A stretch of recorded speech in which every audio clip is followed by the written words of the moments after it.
Muy bien, buenas tardes a todos. Un gusto poder saludarles en esta Semana Santa, especialmente hoy, Jueves Santo del año 2020. Ansiosos, yo digo ansioso por mi parte porque me gusta celebrar este tiempo. Yo digo que siempre digo, ¿no?, que la Navidad, el nacimiento de Cristo y esta fecha definitivamente es una de las dos más importantes que celebramos como cristianos. Definitivamente el nacimiento de Jesucristo y la semana de la Pascua y resurrección, crucifixión y resurrección de Cristo, lo que asegura nuestra salvación en Cristo Jesús. Hoy voy a estar leyendo el capítulo 22 de la Escritura del Evangelio de Lucas, pero antes quiero tener una oración y quiero poner este tiempo delante de Dios. Señor, gracias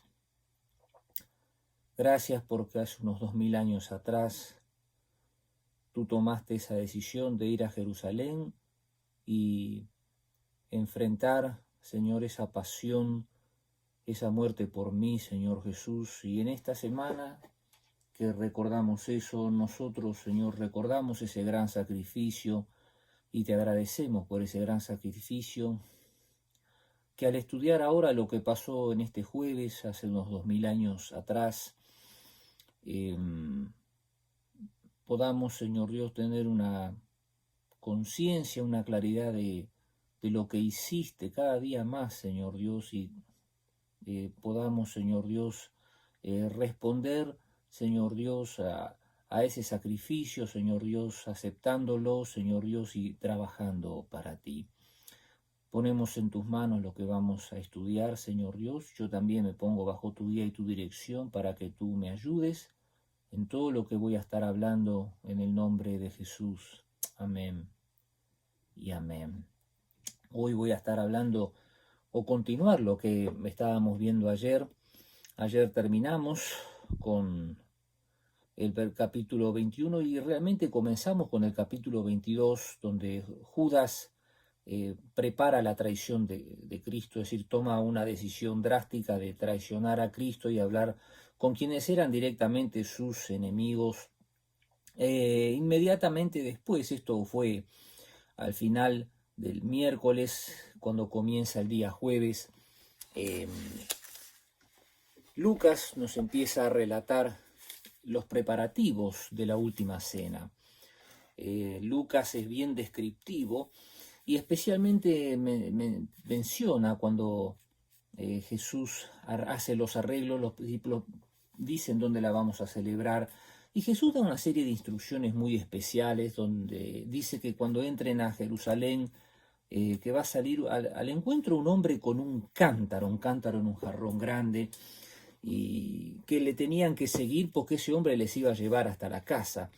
Yo cuando preparaba mis notas y leía los comentarios me sorprendió algo que decía uno de los comentaristas, y es que los cántaros no los llevaban los hombres, los llevaban las mujeres. Entonces era una cosa extraña ver un hombre con un cántaro. Dice que los hombres en realidad lo que llevaban eran odres, que eran como bolsas de cuero, donde contenían líquidos. De ahí el tema, o recuerda la parábola de los odres nuevos y el vino nuevo en los odres viejos y el vino, los viejos odres en el vino nuevo. Recuerda que el odre y el vino debían de ser nuevos. Entonces era una cosa medio extraña, y no solo eso, sino que lo extraño es que ellos tenían que seguir a ese hombre hasta la casa.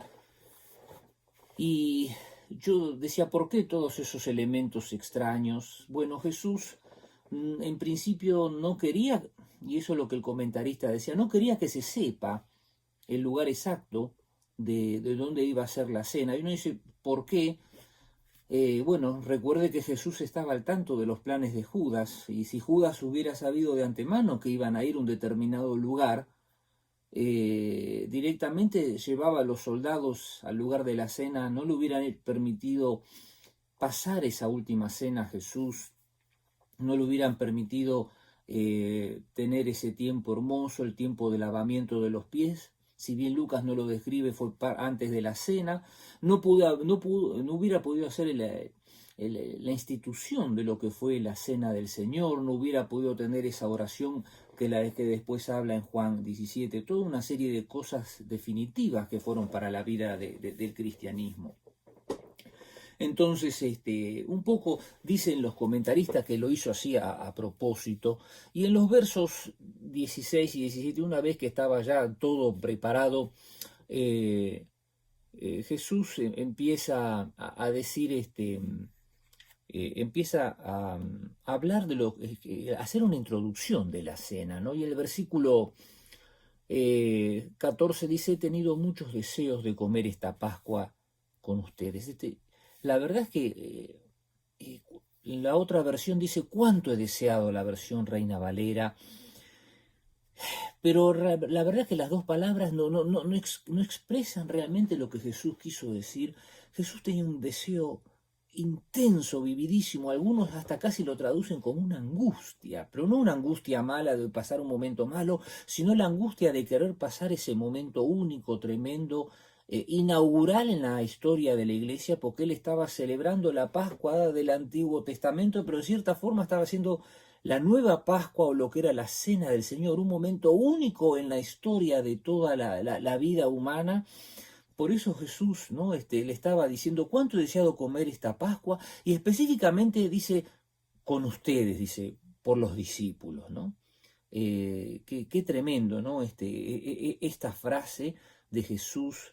Realmente Jesús desea que tú participes en la cena del Señor. Por eso es muy importante que tú, si no eres miembro de la iglesia, te hagas miembro de la iglesia. Si necesitas entregarte al Señor, todas las personas que participan de la cena del Señor, y yo voy a estar celebrando ahora la cena del Señor cuando termine, deben haber sido bautizados y haber recibido al Señor Jesucristo en su corazón. Esto provenía ya de la Pascua del Antiguo Testamento, donde Dios claramente dice que ninguna persona que no sea del pueblo de Israel puede participar. Para participar uno tiene que haber sido necesariamente bautizado.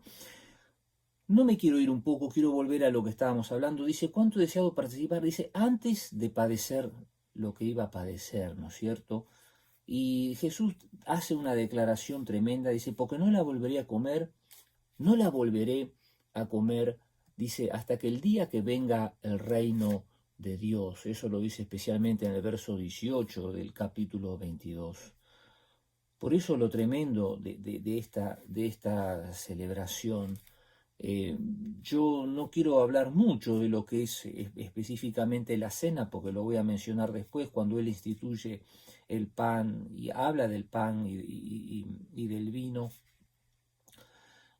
Pero luego Jesús empieza a anunciar la traición, empieza a decir en los versos 21 al 23, empieza a hablar y dice: en esta mesa, sentado entre nosotros como un amigo. Qué terrible esta definición de Jesús: está el hombre que me traicionará. Qué terrible cómo los discípulos empiezan a preguntar, ¿no? ¿Quién empiezan a discutir? ¿Quién sería, ¿no?, el que produce? Otro comentarista dice esa sana pregunta: ¿seré yo? Como diciendo, yo no podría llegar a hacer eso, ¿no? Qué buena pregunta y qué linda respuesta de parte de ellos. Entonces, en este caso acá Lucas no describe lo completo. En el otro evangelio Jesús, el mismo Judas dice: seré yo, y Jesús le contesta: lo que vas a hacer, hazlo pronto, ¿no? Como que Jesús sabe todas las cosas. Entonces, luego de esa discusión, en los versículos 24 al 27 del Evangelio de Lucas, empieza a relatar que surgió una discusión: ¿quién de ellos sería el más importante? Yo no sé por qué, pero no era la primera vez que aparece el tema de quién es más importante dentro de los discípulos. Evidentemente nosotros como seres humanos, no sé por qué estamos afectados con eso de querer ser el más importante. Acá el más importante es Cristo, y ese es el secreto de todo lo que hacemos. Cuando el más importante es Cristo, lo que vas a hacer, todo lo que vas a hacer, lo vas a hacer para Cristo, y entonces te va a venir ese sentido de satisfacción, de seguridad, de convicción, que estás agradándolo a Cristo y que lo que vas a hacer lo vas a hacer en el amor de Dios, y en el amor de Dios no vas a herir, no vas a lastimar a nadie. Ese es el secreto, ¿no es cierto? Pero acá surgió otra vez esa discusión, y el mismo Jesús dice que en este mundo los reyes, los grandes hombres no tratan de imponerse por la fuerza, pero realmente dice, entre ustedes tiene que ser diferente. El más importante, dice, tiene que ser como un siervo. ¿Te quedó claro? O sea que es todo lo opuesto. Si tú querés ser el más importante, bueno, sos el que tiene que trabajar más. No hay otra opción, el que tiene que servir más, ¿no es cierto? Y el líder, dice, debe ser como un sirviente. ¿Quién es el más importante? Dice, el que se sienta a la mesa o el que la sirve. El que se sienta a la mesa, por supuesto, dice, pero en este caso, en el caso del reino, no es así. Pues yo estoy acá entre ustedes como uno que sirve. El rey es el que sirve, así que nosotros, ¿qué tendríamos que hacer, mis hermanos? Tenemos que servir, ¿no es cierto? Luego de esto, Jesús empieza a hablar en los versículos 28 al 30, y dice algo muy interesante, ¿no? Que ahora estarán conmigo en tiempos de prueba, y así como mi Padre me concede un reino, yo les concedo el derecho de comer y beber a mi mesa, dice, en mi reino, y se sentarán sobre tronos y juzgarán sobre las 12 tribus de Israel. Qué tremendo esto, porque uno después lee el libro del Apocalipsis y habla de 24 ancianos, 12 representando las 12 tribus de Israel, y los otros definitivamente son los 12 apóstoles, y dicen que ellos arrojan sus coronas. Definitivamente es un reino espiritual y un reino hablando en sentido futuro, ¿no es cierto? Reino espiritual, mis hermanos, no nos confundamos, no es un reino en la tierra. Por eso, luego Jesús cambia el tema y empieza a anunciar que Pedro lo va a negar. Pero en el caso del Evangelio de Lucas, en el Lucas 21, del 31 al 34, Jesús lo menciona de una forma muy especial. Dice, Simón, Simón, Satanás ha pedido zarandear a cada uno de ustedes como si fuera trigo, pero yo he rogado en oración por ti, Simón, para que tu fe no falle, de modo que cuando te arrepientas y vuelvas a mí, fortalezcas a tus hermanos.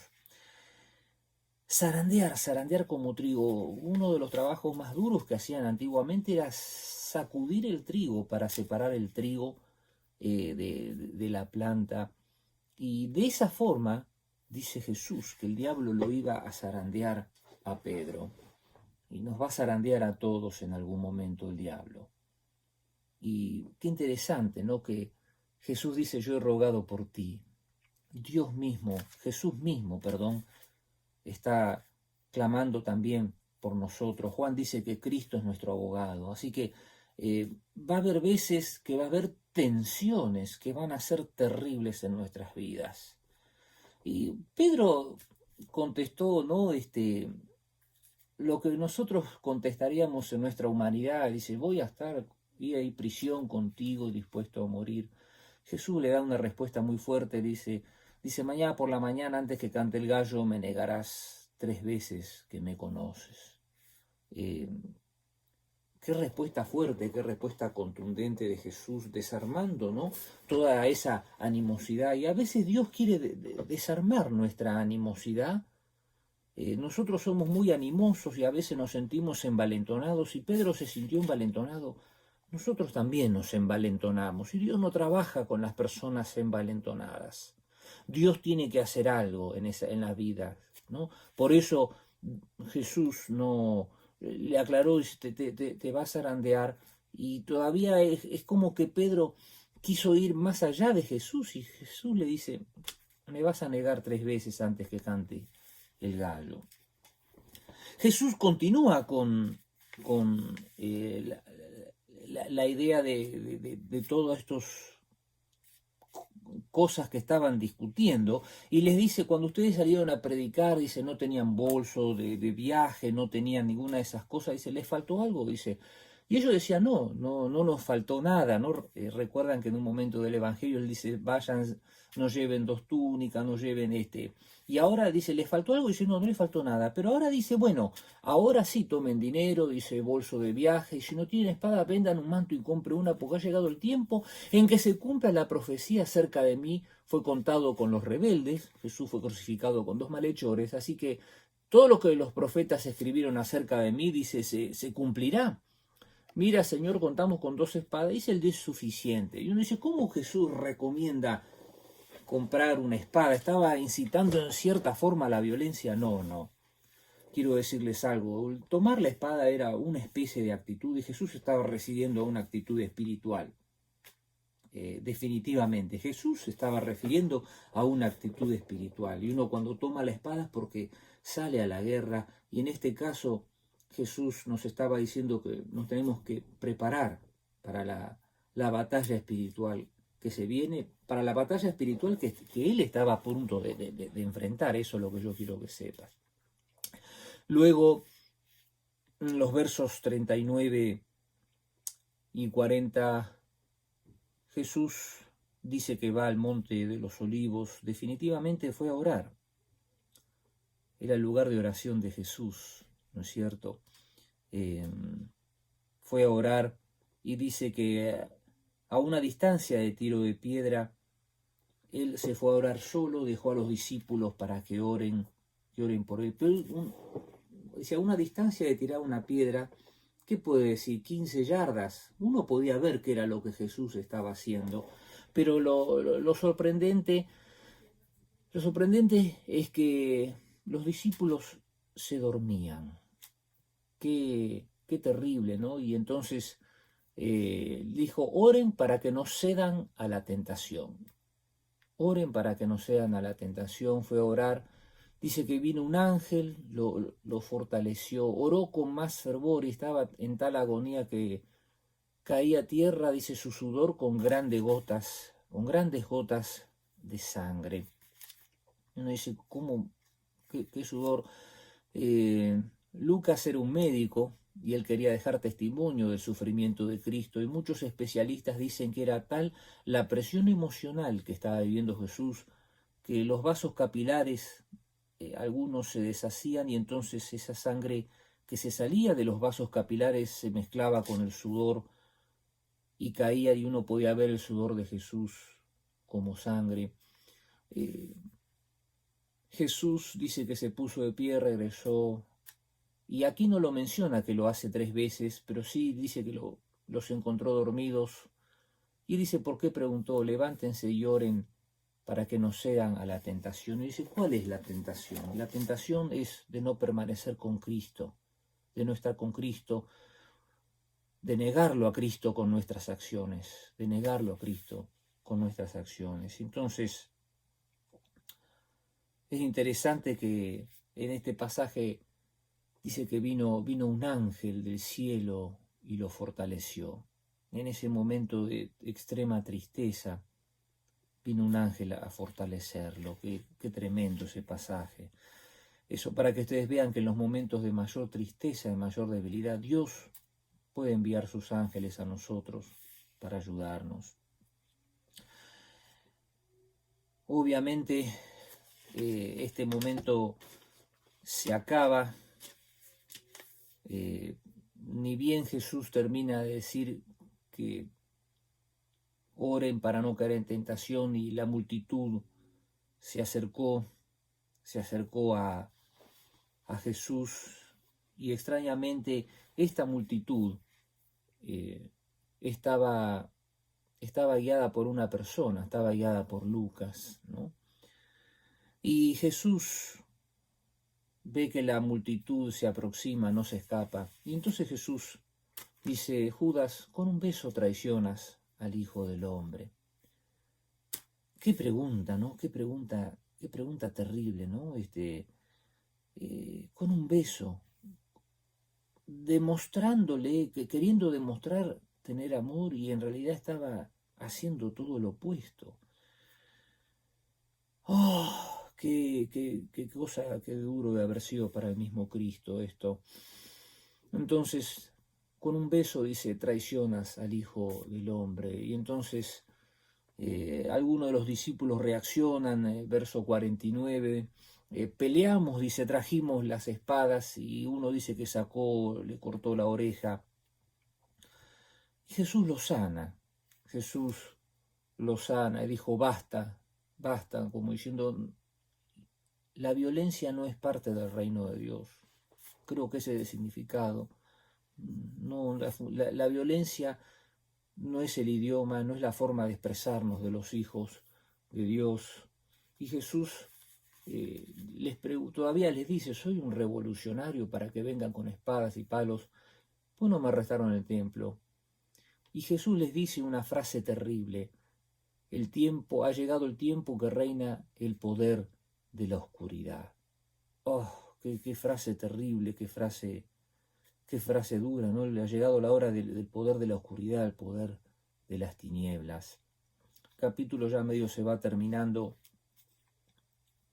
en los versos 54 al 62, donde comienza toda la descripción de la negación de Pedro, ¿no?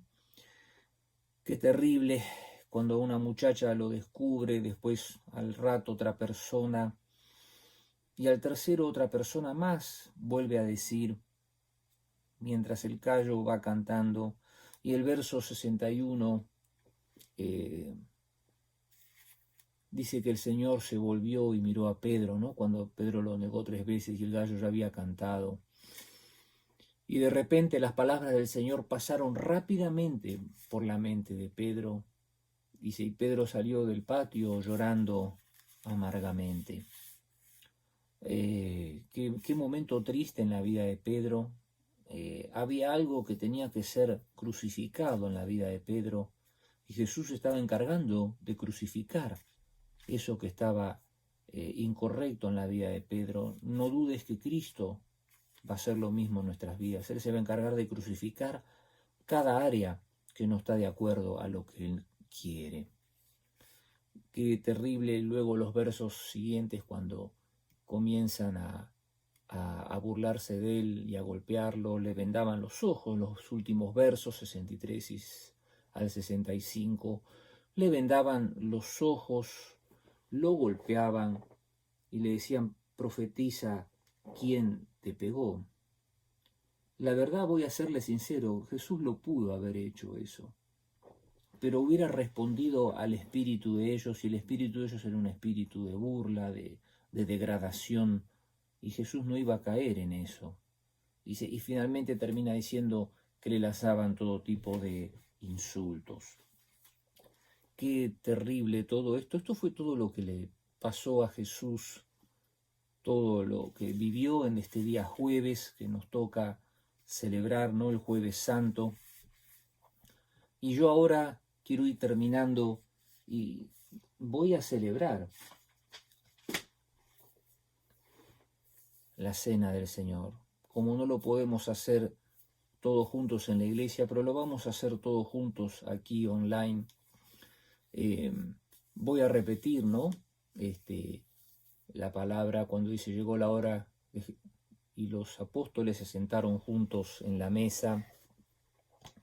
Y Jesús dijo, he tenido muchos deseos de comer esta Pascua con ustedes antes de que comiencen mis sufrimientos, pues ahora les digo que no volveré a comerla hasta que su significado se cumpla en el reino de Dios. Voy a orar y voy a consagrar estos elementos. Señor, gracias, porque hace 2000 años atrás tú entregaste tu vida para que nosotros tengamos vida. Señor Dios, hacemos esto con un sentido profundo de respeto, reconocimiento, agradecimiento, Señor Dios, y consagramos este pan y este vino para este acto que vamos a participar, Señor Dios, y lo vamos a hacer, como dice tu palabra, haciendo memoria de ti, Señor, recordando ese gran sufrimiento que fue por nosotros, para que nosotros tengamos vida. Pedimos esto en el nombre de Jesucristo nuestro Señor. Amén y amén. Es interesante que Jesús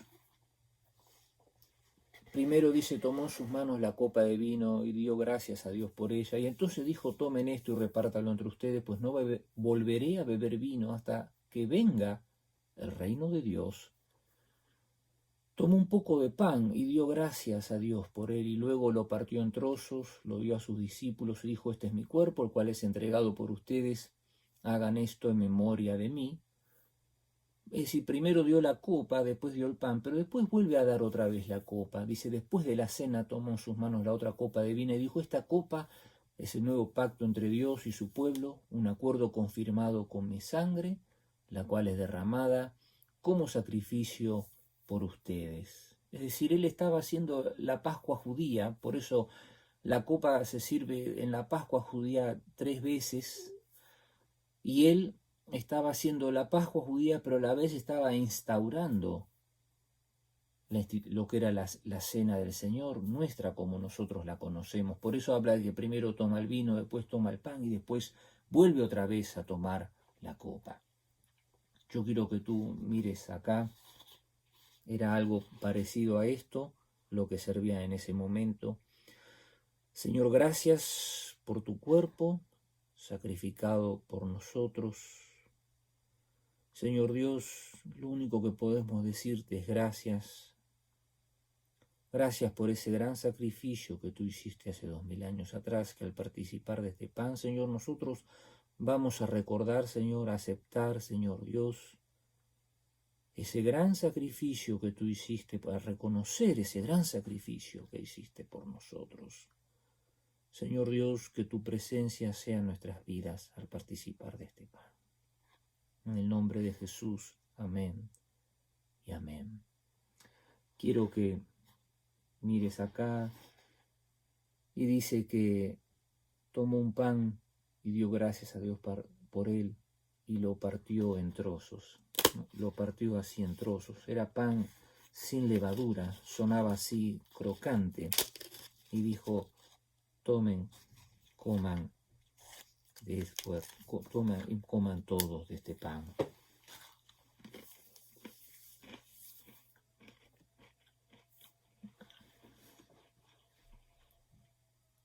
Amén, Señor Dios. Gracias. Gracias por ese gran sacrificio, Señor Dios, que hiciste por nosotros. Lo recordamos, recordamos ese gran sacrificio, Señor Dios. Y te agradecemos, lo hacemos con un profundo sentido de agradecimiento, Señor Dios. Gracias. Amén. Amén. Después de la cena tomó en sus manos otra copa de vino. Quiero que todos vean acá. Aleluya. Y dijo, esta copa es el nuevo pacto entre Dios y su pueblo. Señor, gracias, porque esta copa simboliza tu sangre, Señor Dios. Señor, y que al beber de ella, Señor Dios, la sangre de Cristo sea sobre nuestras vidas. Una vez más recordamos que tu sangre derramada, Señor Dios, fue la que nos dio vida, vida en abundancia, vida con propósito, Señor Dios, que al beber de ella, Señor Dios, la sangre de Cristo sea sobre nuestras vidas. En el nombre de Jesús, amén y amén. Quiero que mires acá.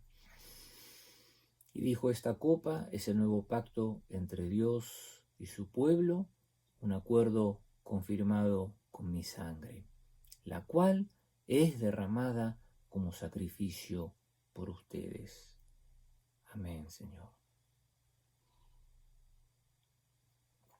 Amén, Señor Dios. Gracias. Gracias, Señor Dios. Gracias, Señor Dios, por tu sangre derramada a nuestro favor. Señor Dios, gracias, gracias, Señor Dios. Recordamos esto, Señor Dios, y aun como dice Pablo, Señor Dios, en la primera carta a los Corintios, que hagamos esto en memoria de ti, Señor, y al hacer esto, recordamos ese gran sacrificio que tú hiciste por nosotros. Gracias, Señor Jesús, gracias. Es lo único que viene a nuestro corazón, ese profundo sentido de agradecimiento. Gracias, Señor Jesús. Amén y amén. Amén. Mis hermanos, esta fue la reflexión de este Jueves Santo. Dios les bendiga.